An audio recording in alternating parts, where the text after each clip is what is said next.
हम आपसे पूछना चाहते हैं कि सावन स्टार्ट हो गया है, तो इसका कोई महत्व होता है या अलग अलग तिथियों का कोई महत्व होता है?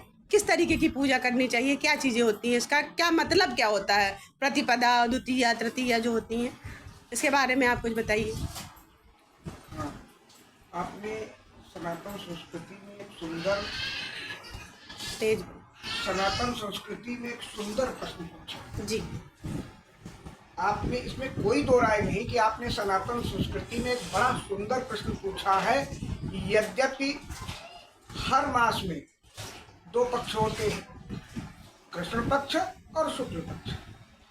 कृष्ण पक्ष वास्तव में पूर्वजों से, अर्थात हमारे जो पूर्वज हैं, हमसे पहले जो इस पृथ्वी पर उत्पन्न होकर के हमें जो जिम्मेदारी दे गए हैं, जो संस्कृति छोड़ गए हैं, उसकी सेवा और उसकी क्रियाओं को अस्थायी बनाने का पक्ष है कृष्ण पक्ष। उससे संबंधित देवी देवताओं से पूछना और आकांक्षा करना, ये कृष्ण पक्ष की तिथियों का महत्व।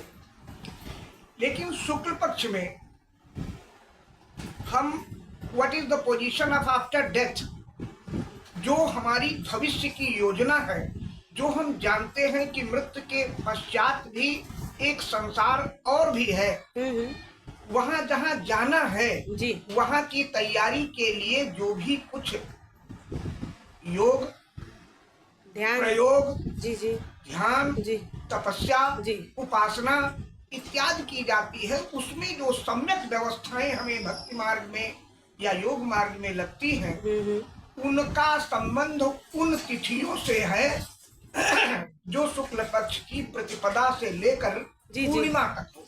अच्छा अच्छा। लेकिन जितना तंत्र विज्ञान है वो कृष्ण पक्ष की प्रतिपदा से लेकर और अमावस्या तक उन जो भौतिक और अलौकिक सिद्धियां हैं वो यहाँ पर अपनी संपूर्णता प्राप्त करती है। Right right. अब श्रावण मास विशेषकर भगवान शिव का है। जी जी। और शिव क्या है? जो इष्ट शक्ति का धारक है जी। शक्ति को धारण करने वाला ही शिव है जी। और जो शक्ति धारण नहीं कर सकता वो शव है। बिल्कुल। ठीक।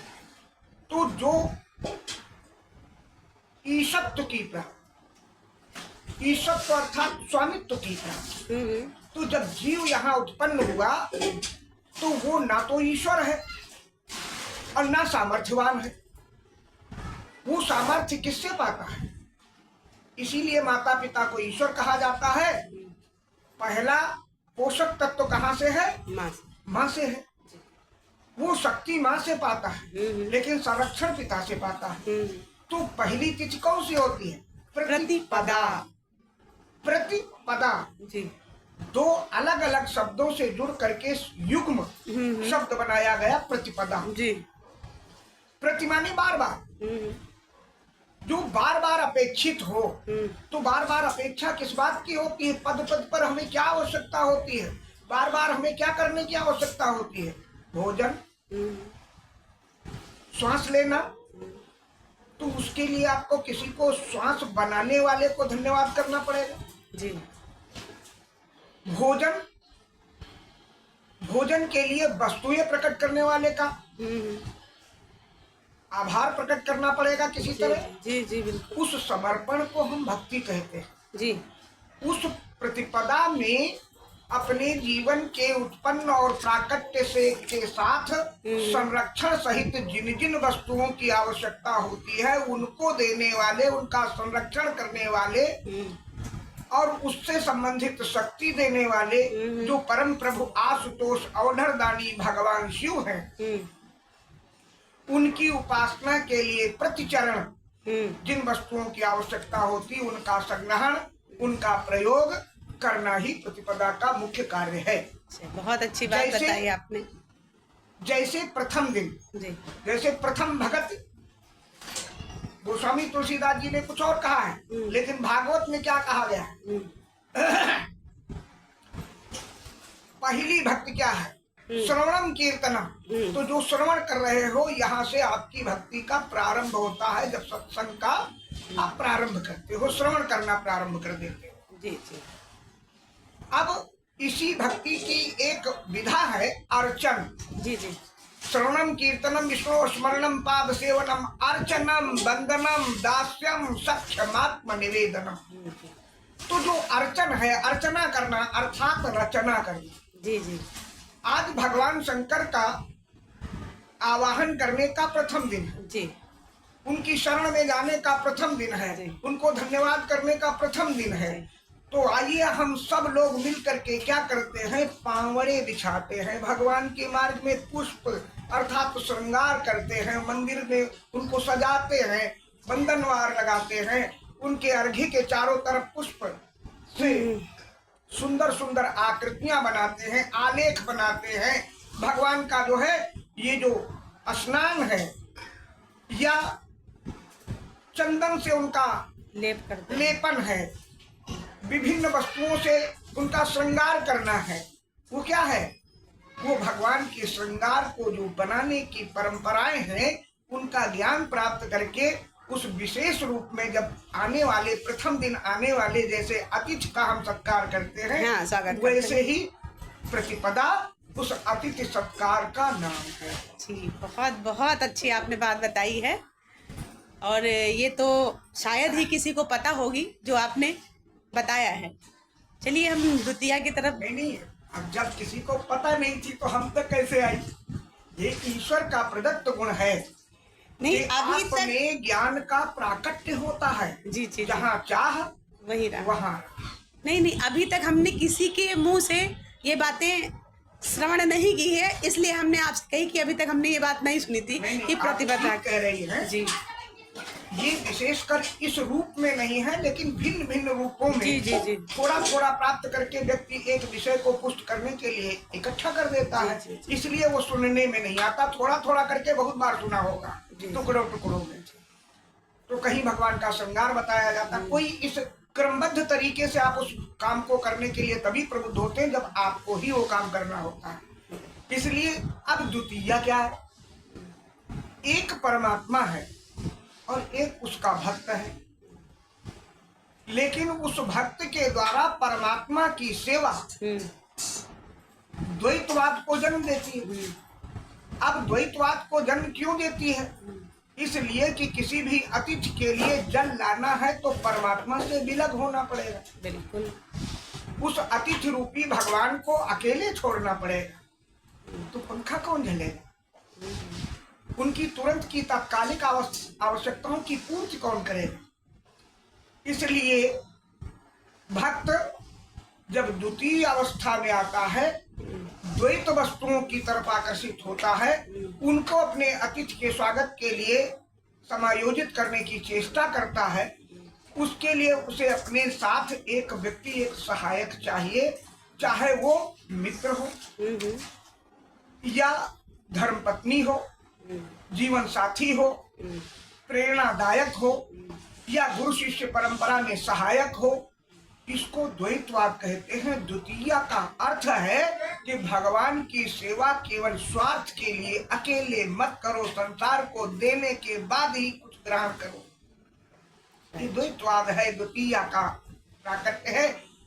प्रार्थना के शब्द वही होते हैं, जी जी प्रयुक्त वस्तुओं में, खाद्य सामग्रियों में भेद हो सकता है, लेकिन खाने का प्रकार एक ही होता है। ठीक, तो जो अतिथि आया है वो भगवान आशुतोष अवधर दानी दूसरे दिन भी आपके सानिध्य में रहेंगे, उन पर बेलपत्र चढ़ाए जाएंगे, उन पर जल चढ़ाया जाएगा, उन पर अभीष्ट वस्तुएं जो आपको ज्ञात हैं वो चढ़ाई जाएंगी। लेकिन आपकी दूसरे दिन विशिष्ट सेवा, ये तो आप कल कर चुके हो, तो आपकी विशिष्ट भेंट क्या होगी। विशिष्ट भेंट कहते हैं ना, भावना के भगवान भूखे होते हैं। जी जी जी तो भाव के भूखे होंगे, भाव कहाँ से लाओगे। आम तो एक ही भाव मिलेगा, कुछ ऊपर नीचे हो सकता है। कभी कभी तो लोग क्या करते हैं कि मिठाई दोगुनी ले आते हैं, आज भी चढ़ाई कल भी चढ़ाई। तो द्वितीया के दिन दूसरा भाव आपका ये होगा कि हम भगवान की अधिक सेवा कर पाए, इसलिए कुछ अन्य भक्तों को एकत्रित करें। बहुत अच्छी बात बताई आपने। इसी क्रमबद्ध में आप तृतीया का भी बताइए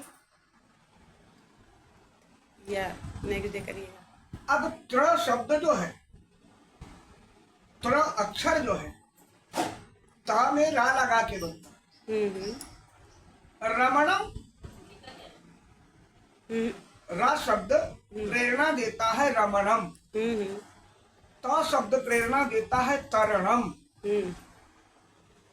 रमणम का मतलब है निरंतर सतत अपनी क्रियाओं को, अपने परिश्रम को करते रहना, कर्तव्य पथ पर डटे रहना, निरंतर उस पर जागरूक रहना, रमण कहलाता। और तरण क्या होता है कि जो अभीष्ट बाधाएं हैं उन पर बिना डरे, बिना घबराए, साहस के साथ, धैर्य के साथ, शीलता और सौम्यता के साथ साधारणतः पार कर जाने को कहते हैं। तरण कहते हैं उन कठिनाइयों को बिना डरे, बिना घबराए पार कर जाए, उसे तरण कहते हैं। रमणम, तरणम, तृतीयाय संदेशः। जी जी। तृतीया का संदेश, तृतीया का संदेश है रमणम, तरणम, त्राहो। और उस तरणम के साथ इष्ट की शक्तियों को संपूर्ण रूप से लगा देना, अर्थात परमात्मा के साथ जो प्रार्थना की गई है उसकी दया, करुणा इत्यादि को उसी में समाहित कर लेना। त्रा शब्द अक्षर और तीया, यावत, इसको लगातार बनाए रखें, आगे मार्ग पर बढ़ाते रहें, ये तृतीया का भाव है। जी जी। अर्थात त्रिगुणात्मक जो ये संसार है, सतो गुण, रजो गुण और तमो जी। अब सत, रज और तम, इन तीनों गुणों में, इन तीनों गुणों से ही आपका जीवन चलता है। जीवन में तीनों गुणों की आवश्यकता है, लेकिन इन तीनों गुणों को सम्यक प्रयोग करने के लिए जो इष्ट सिद्धि में परमात्मा से प्रार्थना का भाव होगा वो तरणम की तरफ होगा। ये तृतीया का भाव है। तृतीया की उपासना का उद्देश्य ये होगा। धन्यवाद पंडित जी।